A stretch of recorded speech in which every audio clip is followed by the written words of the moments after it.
ரெண்டு மாலிகுல் இருக்கு. அதில் ஹைட்ரோஃபிலிக், ஹைட்ரோஃபோபிக். ஹைட்ரோஃபிலிக்னா வாட்டர் லாகிங். நம்ம சோப்பு எடுத்து தண்ணி ஊற்றி நம்ம கையில் தேய்க்கும் போது நுர வருதுல, அதுதான் ஹைட்ரோஃபிலிக்னு சொல்லுவாங்க. ஹைட்ரோஃபோபிக் அதே வாட்டர் யூஸ் பண்ணி தான் நம்ம கையை வாஷ் பண்ணுவோம், அதான் ஹைட்ரோஃபோபிக்னு சொல்லுவாங்க. ஃபெர்டிலைசரில் மிக்சர் ஆஃப் நைட்ரஜன், பொட்டாசியம் அந்த மாதிரி கொஞ்சம் கெமிக்கல்ஸ் இருக்குது. அது வந்து பிளான்ட்ஸை நல்லா க்ரோ பண்ணுறதுக்காக அதை ஆட் பண்ணுவாங்க. ரூட் நல்லா ஸ்ட்ராங் பண்ணுறதுக்கும், லீஃப் நல்லா வளர்றதுக்காகும்.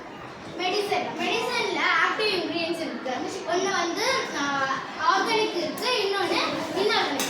ஆர்கானிக்னா நம்ம மூலிகை சம்மந்தமான மருந்துகள் சாப்பிடுவோம்ல, இன்ஆர்கானிக்னா டேப்லெட் அந்த மாதிரி சாப்பிடுவோம்ல, அதுதான் இன்ஆர்கானிக்னு சொல்லுவாங்க. மஸ்கிட்டோ காயில்ன்றது வேறு ஒன்றும் இல்லை, நம்ம கொசுவத்தி ஏற்றி வைப்போட கொசு வராமல் இருக்கும். அந்த கொசுவத்தி அந்த மஸ்கிட்டோ காயில் நம்ம ஃபயர் பண்ணும்போது அதுலேருந்து வர ஸ்மோக்னால மஸ்கிட்டோஸ் எல்லாம் இறக்குது.